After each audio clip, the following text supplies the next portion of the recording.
पिछले 3 बरस में कम से कम 80 से ज़्यादा अलग अलग वर्गों पर नीतीश कुमार ने लाठी चलवाई है। उन्होंने जो लाठी चलवाई है, जनता वोट का चोट मारेगी कि हमेशा के लिए यहाँ से हट जाएंगे।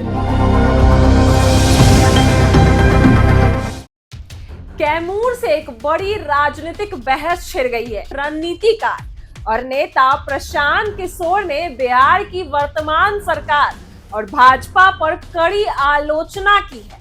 उन्होंने हाल ही में पटना में छात्रों पर हुए लाठीचार्ज को लेकर मुख्यमंत्री नीतीश कुमार को जमकर घेरा है।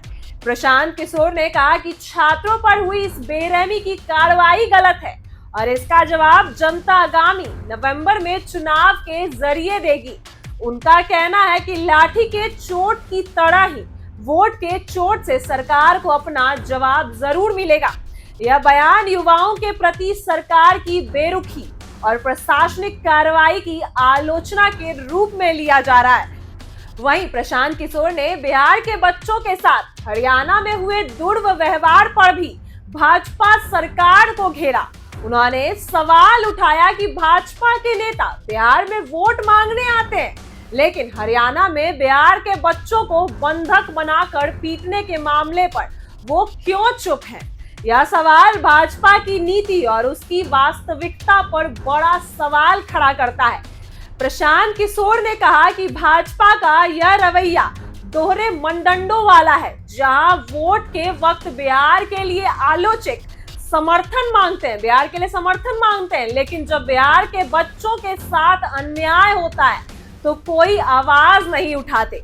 इसके अलावा प्रशांत किशोर ने भारत अमेरिका के बीच व्यापार को लेकर भी अमेरिकी पूर्व राष्ट्रपति डोनाल्ड ट्रंप द्वारा लगाए गए टैरिफ को लेकर भी भाजपा सरकार की नाकामी पर सवाल उठाए।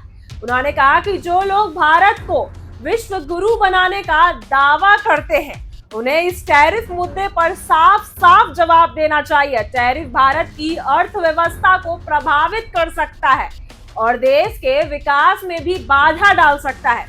ऐसे में भाजपा सरकार की जिम्मेदारी बनती है कि वह देश की आर्थिक सुरक्षा और हितों की रक्षा करे।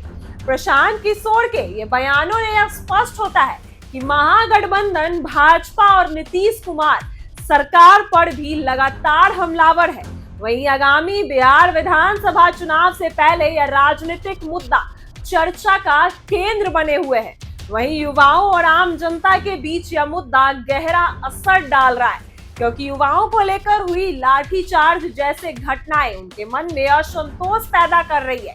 साथ ही बिहार के बाहर बिहारियों के साथ हो रहे अन्याय के मामले भी लोगों को चिंतित कर रहे हैं।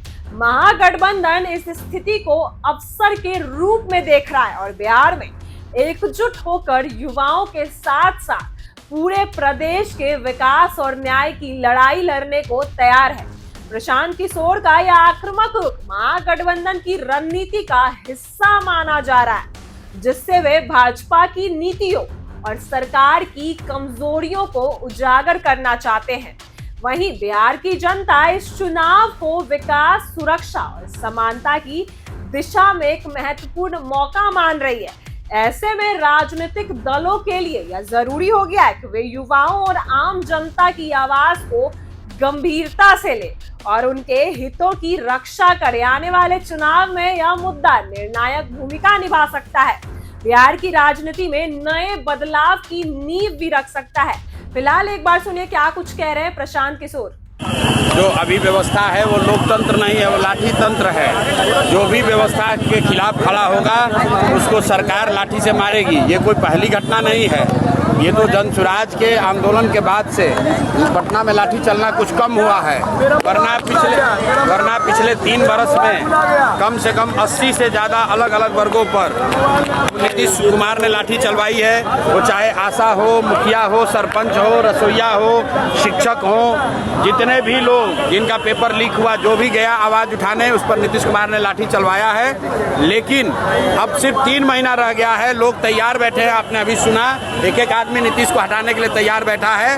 उन्होंने जो लाठी चलवाई है, जनता वोट का चोट मारेगी कि हमेशा के लिए यहाँ से हट जाएंगे। सर, किशनगंज का एक बच्चा हरियाणा, दानिश इकबाल ने आपको राजनीतिक चोर और षड्यंत्रकारी बताया है। एक बच्चा हरियाणा में फंसा है, बंदो मजदूरी करता है, बहुत मुश्किल से जाता है। देखिए, हम लोग रोज ये बात बता रहे हैं कि पलायन जो है वो बिहार का सबसे बड़ा दर्द है।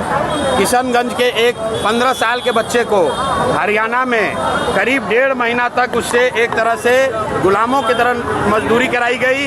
उस बच्चे का घास काटते समय हाथ कट गया तो उसको घर से मार के भगा दिया और वो लड़का 150 किलोमीटर पैदल चल के आया है। और हरियाणा में भाजपा की सरकार है, यहाँ भाजपा वाले यहाँ आकर बिहारियों का वोट मांग रहे हैं और कोई नहीं बोल रहा है कि हरियाणा में बिहार के एक गरीब बच्चे को 1.5 महीना से ज्यादा बंधक बनाकर उससे काम कराया जा रहा था। कोई बोलने वाला नहीं है। भैया, ट्रंप ने जो टैरिफ लगाया है, तब विश्व गुरु बनने का दावा कौन कर रहा था? ट्रंप का जय जयकारा कौन करा रहा था? तो जो लोग भाजपा के लोग और भाजपा के समर्थक ये बता रहे थे कि ट्रंप भी मोदी से डर रहे हैं, तो अब जरा देख लीजिए कि 50% टैरिफ लगा है। दुनिया में चाइना के बाद सबसे ज्यादा टैरिफ इंडिया पर ही लगाया गया है। ऐसी ही वीडियो के लिए बने रहे हमारे साथ। आप देख रहे हैं इनसाइडर लाइव। जो अभी व्यवस्था है वो लोकतंत्र नहीं है, वो लाठी तंत्र है। जो भी व्यवस्था के खिलाफ खड़ा होगा उसको सरकार लाठी से मारेगी। ये कोई पहली घटना नहीं है। ये तो जन स्वराज के आंदोलन के बाद से पटना में लाठी चलना कुछ कम हुआ है, वरना पिछले 3 बरस में कम से कम 80 से ज़्यादा अलग अलग वर्गों पर नीतीश कुमार ने लाठी चलवाई है। वो चाहे आशा हो, मुखिया हो, सरपंच हो, रसोईया हो, शिक्षक हो, जितने भी लोग जिनका पेपर लीक हुआ, जो भी गया आवाज़ उठाने, उस पर नीतीश कुमार ने लाठी चलवाया है। लेकिन अब सिर्फ 3 महीना रह गया है, लोग तैयार बैठे हैं। आपने अभी सुना, एक एक आदमी नीतीश को हटाने के लिए तैयार बैठा है। उन्होंने जो लाठी चलवाई है, जनता वोट का चोट मारेगी कि हमेशा के लिए यहाँ से हट जाएंगे। सर, किशनगंज का एक बच्चा हरियाणा, दानिश इकबाल ने आपको राजनीतिक चोर और षड्यंत्रकारी बताया है। एक बच्चा हरियाणा में फंसा है, बंदो मजदूरी करता है, बहुत मुश्किल से जाता है। देखिए, हम लोग रोज ये बात बता रहे हैं कि पलायन जो है वो बिहार का सबसे बड़ा दर्द है। किशनगंज के एक 15 साल के बच्चे को हरियाणा में करीब 1.5 महीना तक उससे एक तरह से गुलामों की तरह मजदूरी कराई गई। उस बच्चे का घास काटते समय हाथ कट गया तो उसको घर से मार के भगा दिया और वो लड़का 150 किलोमीटर पैदल चल के आया है। और हरियाणा में भाजपा की सरकार है, यहाँ भाजपा वाले यहाँ आकर बिहारियों का वोट मांग रहे हैं और कोई नहीं बोल रहा है कि हरियाणा में बिहार के एक गरीब बच्चे को 1.5 महीना से ज्यादा बंधक बनाकर उससे काम कराया जा रहा था। कोई बोलने वाला नहीं है। भैया, ट्रंप ने जो टैरिफ लगाया है, तब विश्व गुरु बनने का दावा कौन कर रहा था? ट्रंप का जय जयकारा कौन करा रहा था?